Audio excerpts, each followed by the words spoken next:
Donald Trump इतना चिढ़ गया है इस बात से, एक होता है ना कि एक मीटिंग होने जा रही है, मीटिंग होने जा रही है, आदमी कहता है हो रही है, लेकिन जब वो हो जाती है और सामने आती है तो आदमी के मिर्चा ज्यादा लगती है या उसे अपनी गलती का एहसास ज्यादा होता है।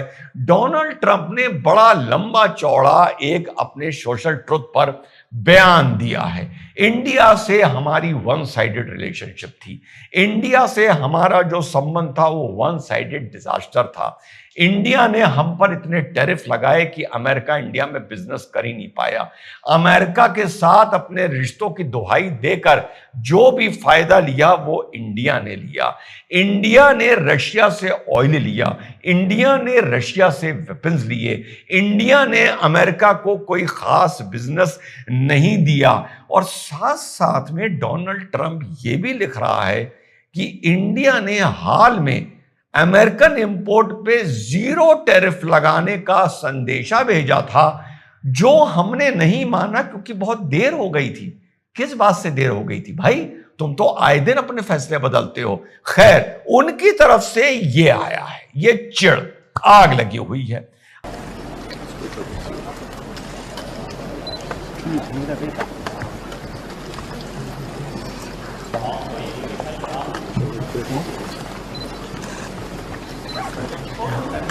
Okay. Done? Yes. Come. Thank you.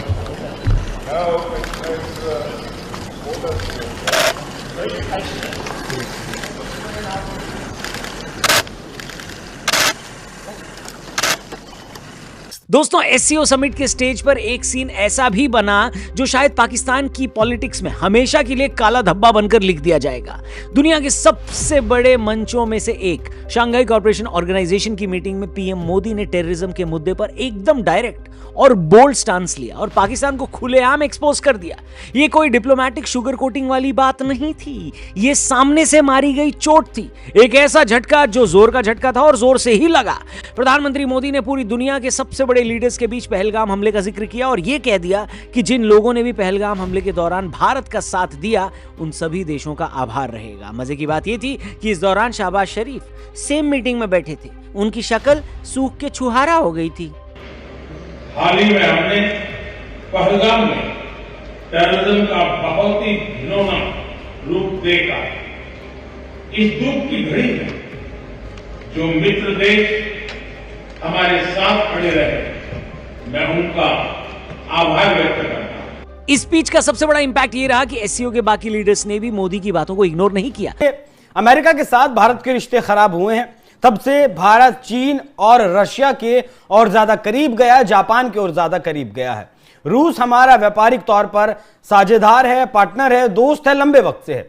लेकिन चीन के साथ जो हालात हैं वो हालात वैसे नहीं हैं जो हालात पहले हुआ करते थे, या फिर वो हालात नहीं है जिससे कि चीन के ऊपर भरोसा किया जा सके।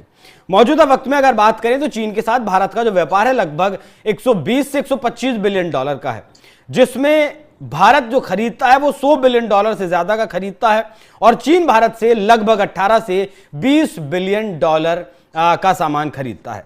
भारत और चीन के बीच बिलियन डॉलर की बात करें तो 100 बिलियन डॉलर का व्यापारिक घाटा है। रुपये में बात करें तो लगभग 9 लाख करोड़ रुपए का व्यापारिक घाटा है। ऐसे में जिस तरीके से अमेरिका से दूर होकर चीन के हम करीब जा रहे हैं, दोस्त चीन हमारा हो नहीं सकता, पार्टनर हमारा बन सकता है, और धोखा देने की जो प्रवृत्ति है वो चीन की रही है। ऐसे में भारत के लिए स्थिति फिलहाल कैसी है? क्या हम अपना व्यापारिक घाटा चीन के साथ पूरा कर सकते हैं और क्या हम चीन के जितना करीब जा रहे हैं वो सही जा रहे हैं? अब पीटर नोवरो को भी आप लोग सब सुन रहे होंगे, जो व्हाइट हाउस के ट्रेड एडवाइजर हैं, जिन्होंने सुपारी ले रखी है इस टाइम भारत के खिलाफ गंद उगलने की। उन्होंने कहा है, It was a shame to see Modi getting in bed as the leader of the biggest democracy in the world with the two biggest authoritarian dictators in the world, in Putin and Xi Jinping. जी हाँ साथियों, वो कह रहे हैं कि शर्म की बात है कि मोदी जी है shared bed with she and Putin. उनका चिढ़कर यह बयान आया है। साथ में उनका एक और अजीब सा बयान आया है। Communist China. वो कह रहे हैं कि कम्युनिस्ट चाइना एक ड्रग है फेनोथिल, वो मेक्सिको के जरिए अमेरिका में पहुंचा रहा है और हमारी चाइना से ट्रेड को लेके इतनी टेंशन नहीं है, हमारी टेंशन इस ड्रग को लेकर है। अगर चाइना ये ड्रग अमेरिका में पहुंचानी बंद कर दे तो हमारा उनसे कोई ना कोई बीच का रास्ता या समझौता निकल सकता है। इधर जो अमेरिका के ट्रेजरी सेक्रेटरी हैं स्कॉट बेंसेट, उन्होंने भी ट्वीट किया और लिखा कि एससीओ में जो भी हो रहा है ये हर साल हो रहा है, होता है, हमें इस बात से कोई फर्क नहीं पड़ रहा है। तो ये 3 अलग अलग तरीके के बयान अमेरिका के वरिष्ठतम लोग दे रहे हैं। साथ में अमेरिका के एक एक्स एनएसए रहे national security adviser mister Jake Sullivan Jake, उनका मैं कल एक बयान देख रहा था। उन्होंने कहा है कि ट्रंप ने भारत से रिश्ते बलि चढ़ा दिए, पाकिस्तान की लालच की वजह से आने वाले वक्त में प्रेसिडेंसी के बाद अपने परिवार की बिजनेस को देखते हुए, जिसमें क्रिप्टो करेंसी भी इन्वॉल्व है, क्रिटिकल मिनरल भी इन्वॉल्व है, और जो मुनीर ने इनको पाकिस्तान में क्रूड ऑयल के रिजर्व्स का सपना दिखाया है, उसके चलते ट्रंप इस तरीके से बिहेव कर रहे हैं।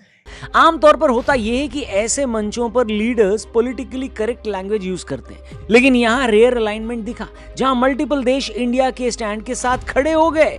रूस हो या सेंट्रल एशियन कंट्रीज, सबने माना कि टेररिज्म रियल चैलेंज है और अगर डबल स्टैंडर्ड्स चलेंगे तो प्रॉब्लम कभी खत्म नहीं होगी। पाकिस्तान के पास न कोई वैलिड काउंटर था और न सपोर्ट मिला उनको। इमेजिन करो शहबाज शरीफ के लिए कितना ऑकवर्ड मोमेंट रहा होगा जब मोदी जी के बोलने के बाद हॉल में बस एक्सेप्टेंस वाली वाइब रही होगी, है कि नहीं?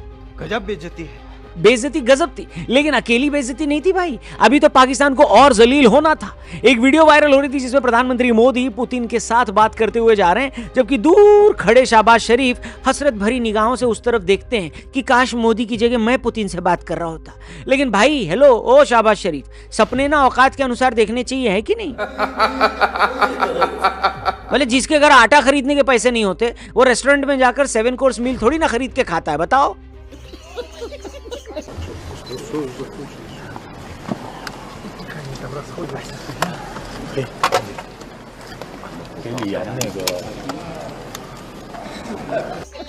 लेकिन दोस्तों अगर आपको ऐसा लगता है कि एससीओ में सबसे ज्यादा बेइज्जती पाकिस्तान के प्रधानमंत्री शहबाज शरीफ की हुई, तो मैं आपको यह बता दूं कि यह बात बिल्कुल गलत है। असली बेइज्जती 10,000 किलोमीटर दूर बैठे ट्रंप चचा की हो गई थी, क्योंकि दुनिया के 3 शक्तिशाली देश रशिया, चाइना और भारत एक ही मंच पर गले मिल रहे थे, जबकि ट्रंप चचा अपनी खुद की डिप्लोमेटिक ब्लंडर्स की वजह से कई देशों को एक साथ अमेरिका के खिलाफ ले आए। बताओ।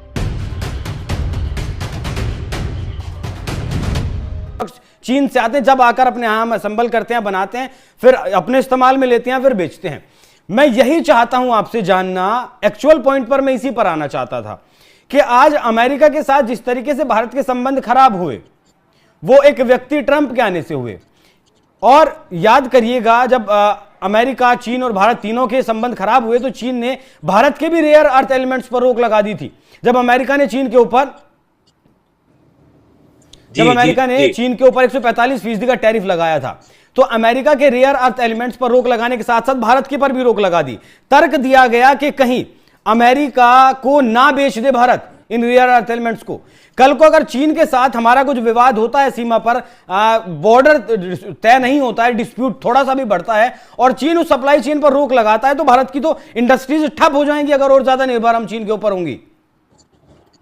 देखिए, चीन का जो व्यवहार रहा है, चीन ने हमेशा ही सोचा है कि भारत जो है वो अमेरिका का कैप्टन है और अमेरिका जो है भारत के माध्यम से चीन की रफ्तार रोकना चाहता है। ये सोच रही 2025 से पहले तक। डोनाल्ड ट्रंप के आने के बाद चीजें बहुत तेजी से बदली हैं। पहली तो बात ये, तो अगर अब अगला कॉन्फ्लिक्ट होना है भारत और चीन के बीच में, तो मुझे बहुत जल्दी की संभावना लगती नहीं है। पहली तो बात ये। दूसरी बात क्या अभिषेक जी, ये तो बस फैक्ट है कि हमें अपनी सेल्फ डिपेंडेंसी बनानी पड़ेगी। हम कब तक, कल को हो सकता है आज से 5 साल बाद, 2 साल बाद, 3 साल बाद, 6 साल बाद चीन के साथ तनाव हो जाए और चीन रोक दे, या फिर भारत की ग्रोथ जो आज हम लोग देख रहे हैं वो तीव्र गति से और बढ़े, तो चीन को चिंता हो सकती है कि कल को भारत हमारे सामने आके खड़ा हो जाएगा। तो उस स्थिति के लिए हमें अभी से ही प्रिपरेशन करनी होगी और भारतीय सरकार इसके लिए ऑलरेडी बहुत सारे कदम उठा रही है। तो इसके साथ साथ एक बड़ा डेवलपमेंट यह है कि डोनाल्ड ट्रंप ने इस बार क्वेड की मेजबानी भारत को मिली थी। फिलहाल डोनाल्ड ट्रंप ने उस कार्यक्रम में क्वेड में आने से भारत मना कर दिया है। क्वेड से एक चीज याद आती है कि जेफरी सैंच का नाम आप लोगों ने सुना होगा। उन्होंने कुछ वक्त पहले ये बयान दिया था, India, in my view, should not play in the Quad, for example. That's just my view. Ji